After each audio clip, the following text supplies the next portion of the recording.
This is Money, Motivation, and Mike, and I am your host, Michael Wainwright. In charge of all the controls is Jason Wright. And hello to you, world. This is the show that can and will change your life.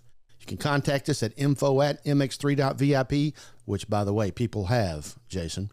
And find us on all of our content at mx3.vip or on our YouTube channel, youtube.com/@MX3 Podcast. And don't forget to like, subscribe, and hit the bell icon to get notified of all of our content, which Jason puts out every Monday morning around 9 o'clock. Jason, yesterday was, which was June the 27th, was a big day in election 2024 as we had our first presidential debate just last night. We're going to talk about that for a moment and get into that. But let me also say the dog lovers of the world have reached out. And they were not real excited about some of my comments last week. And I would say to you, I love dogs. I love animals as long as they're yours. Do not want any harm. And when I see but let me put it this way.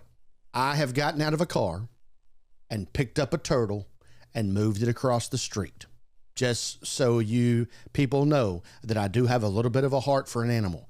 I just don't want to go home and love on it every night. And if that's, and I know animals have also helped people. Our the opinion is that it's helped single people prolong their life in the latter years as a companionship. That's all great. Service dogs, love it, great. I just felt that we abuse the opportunity to take our animals to every place. I'm waiting for an animal surgery to happen at a hospital, Jason. And I'm not talking about a veterinarian clinic, because that's how far we have gone with the animal situation. Nevertheless, you be you, I'll be me. I just don't do the animal thing. That's just the way baseball go.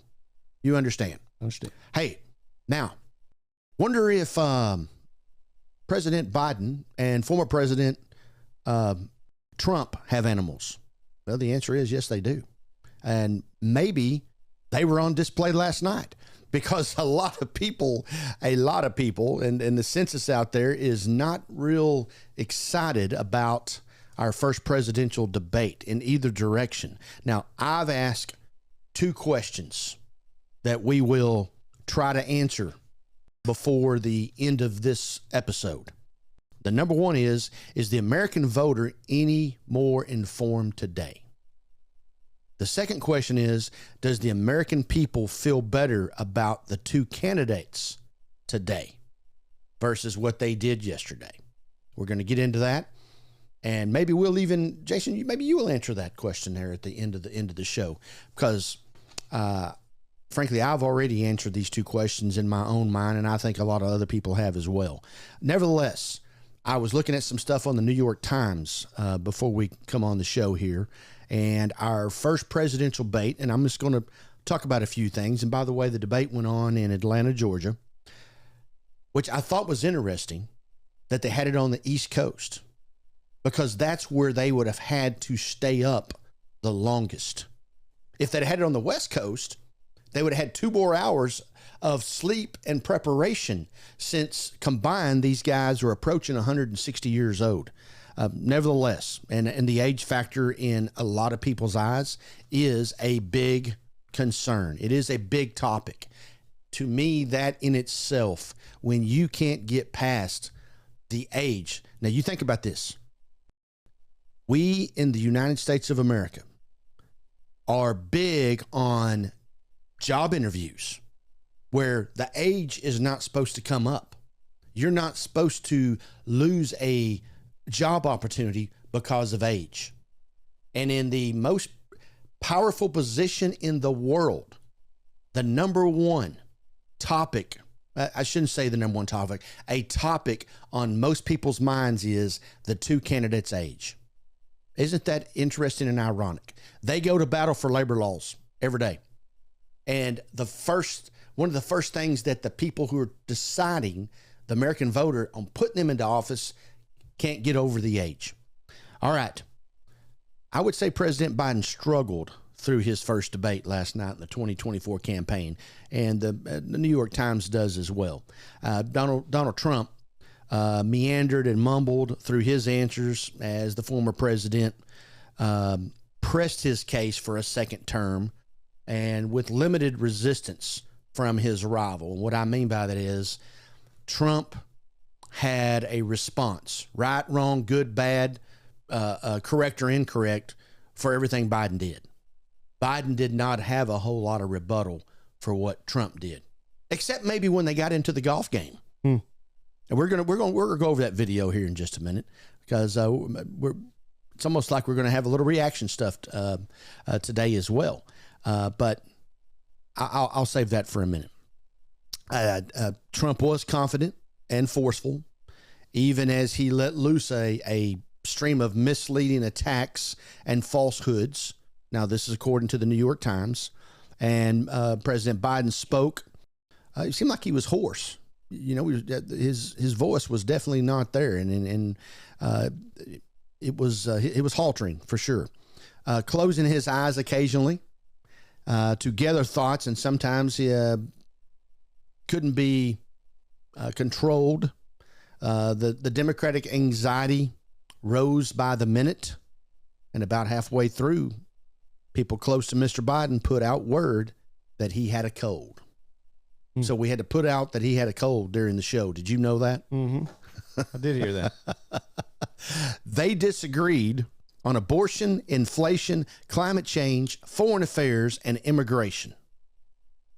Okay, so if you have an opinion on those topics, you have two major candidates that are on opposite sides of the spectrum. So pick the topic that interests you most, and you're going to have somebody that you probably agree with. Now, one of the things I've always said, that 80% of the people vote with their pocketbook, and obviously that's where inflation comes into play. And I feel that people have, with these interest rates that we have done over the last year, have just really killed a lot of stuff in our economy. And there's a lot of things that the trickle down effect is in full force right now. Okay, a couple of the things that were takeaways. The debate exposed Biden's biggest weakness. Do you believe that, Jason? His age? His being coherent, and on and on and on. All right. How about Trump made his case largely unimpeded, meaning Biden didn't have a whole lot of pushback. I think Biden was struggling with his own topics. The debate was more personal than policy focused. Going back into the golf game too. The moderators were hands off. Other than controlling the time, they let them go at it. And I think for the most part, both the candidates let each other speak. You know, in the past, the Trump Biden of before was interruption after interruption, and the Trump going all the way back to Trump and Hillary Clinton, that was a major back and forth of interruption during one of their debates. All right. The fifth item here is Trump still won't accept the election results. Now, my comment to that is, if you feel like the election was stolen from you 4 years ago, why are you willing to sign back up for the same election process? Good question. But he is.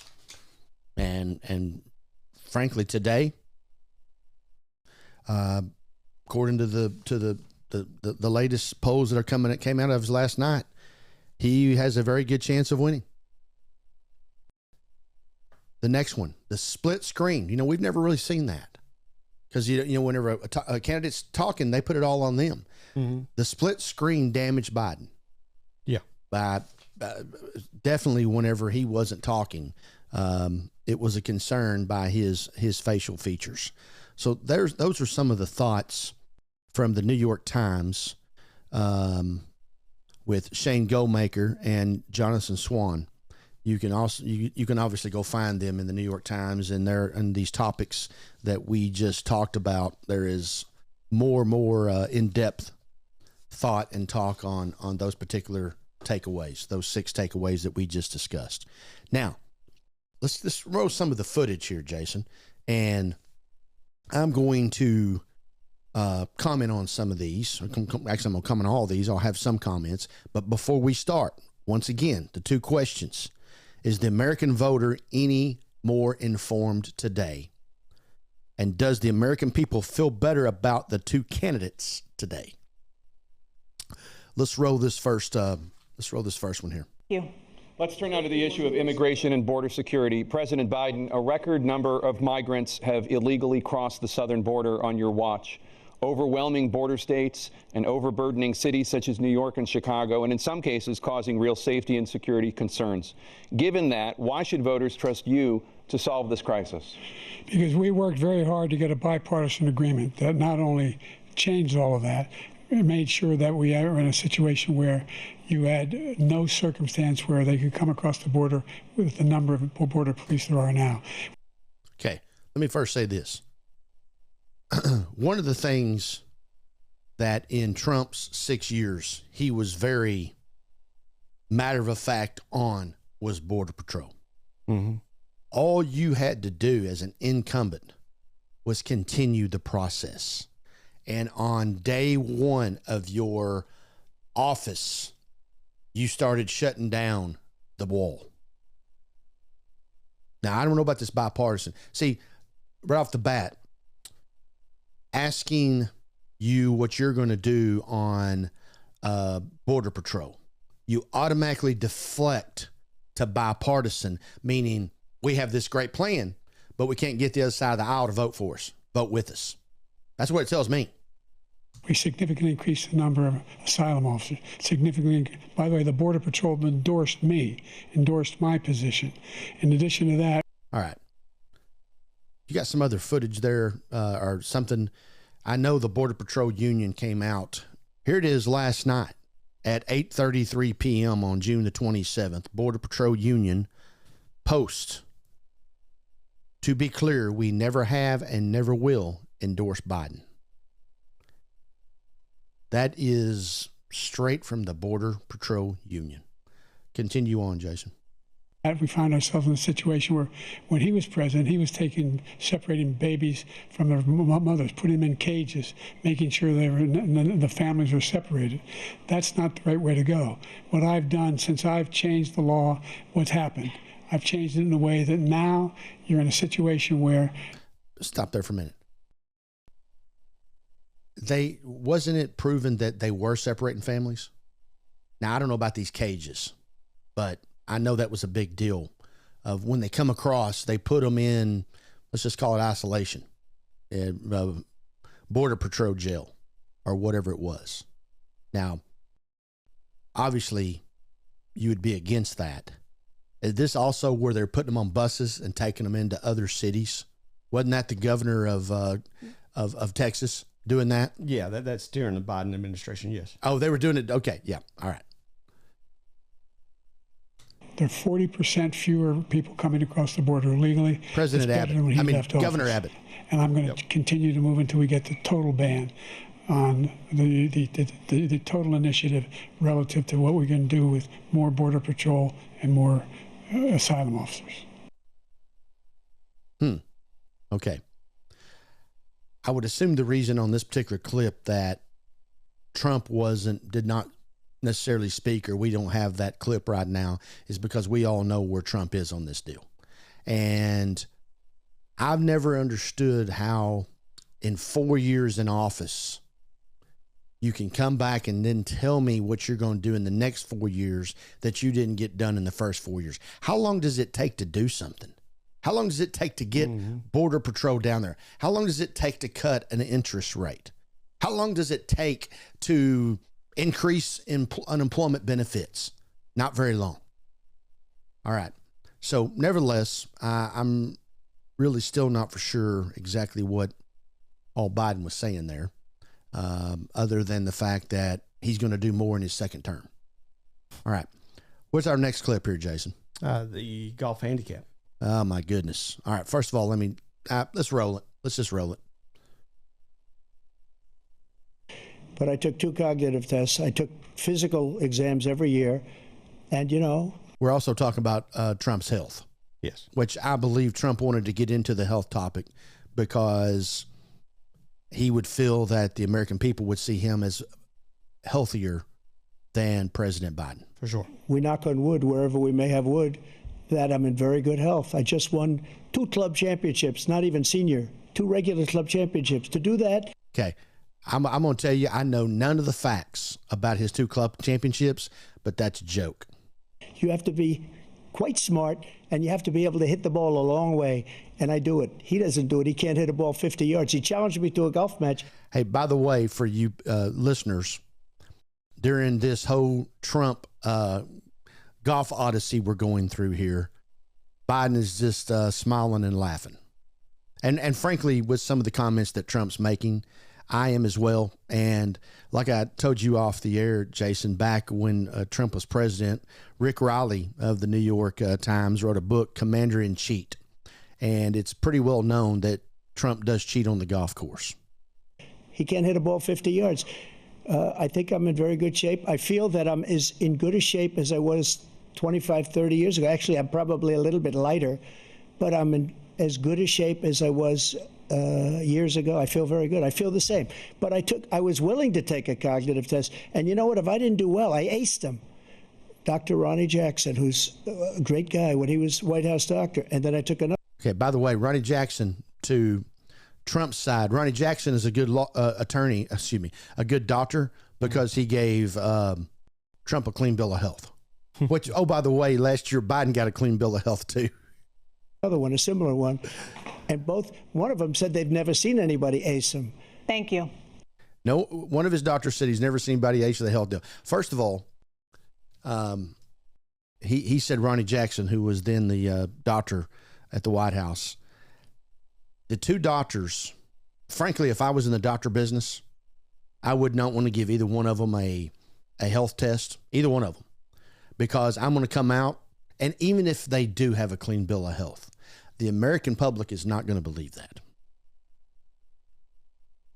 President Biden? You can see he is 6'5" and only 223 pounds, or 20. What 20? 5 pounds. Well, you said 6'4", 200. Well, anyway, that's what anyway, just take a look at what he says he is, and take a look at what he is. Look, I'd be happy. What's 2035? Isn't that a year? Yeah.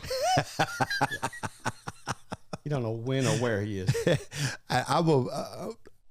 Donald Trump weighs more than 235 pounds. I would guess. Yes, never mind. To have a driving contest with him. The reason I got my handicap, which when I was vice president, down to a 6. But by the way, I told you before, I'm happy to play golf with you if you carry your own bag. Think you can do it? That's the biggest lie, that he's a 6 handicap of all. I was an 8 handicap. Yeah. 8. Was it 6 or 8? But I have, how many? I've seen you swing. I know you swing. Okay, let's not act like children. President Trump, we're going to turn. Let's not act like children. But I took. Now, Trump's telling people to not act like children. Gotta love That is funny. Okay.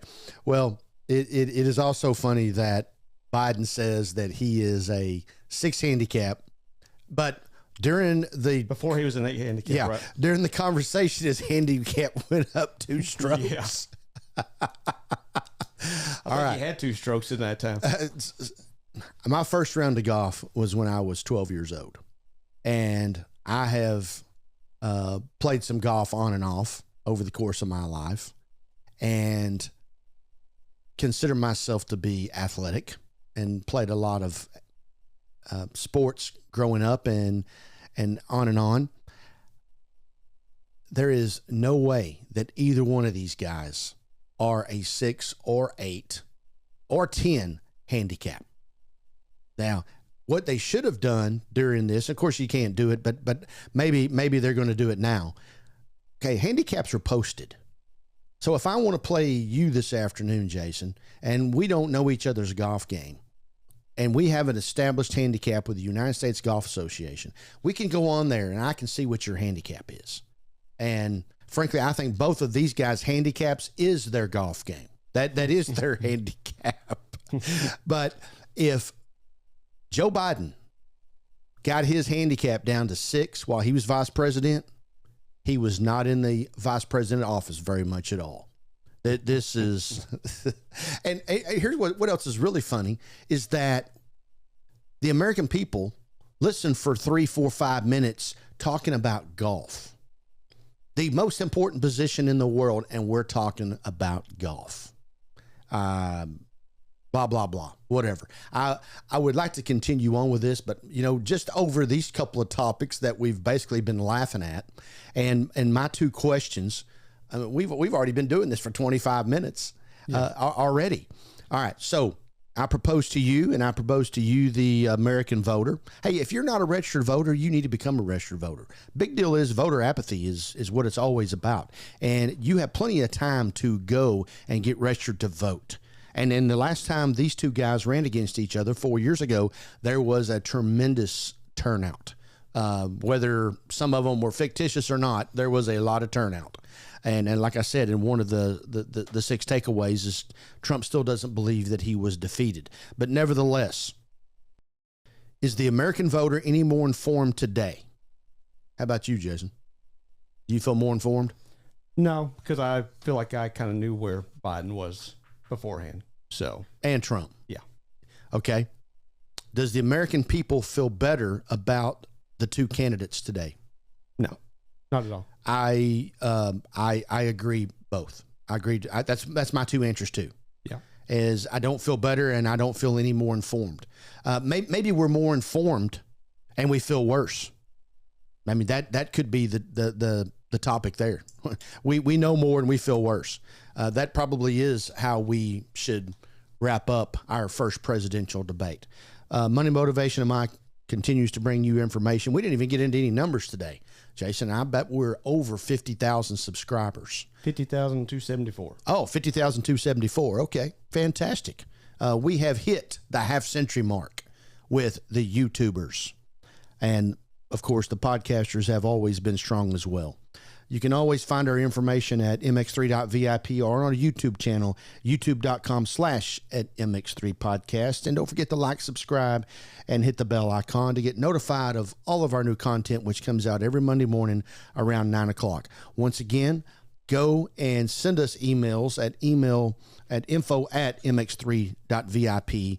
Is the American voter any more informed today? Does the American people feel better about the 2 candidates today? So for all of you who have been involved in this particular episode of Money, Motivation, and Mike, continue to live your life the right way.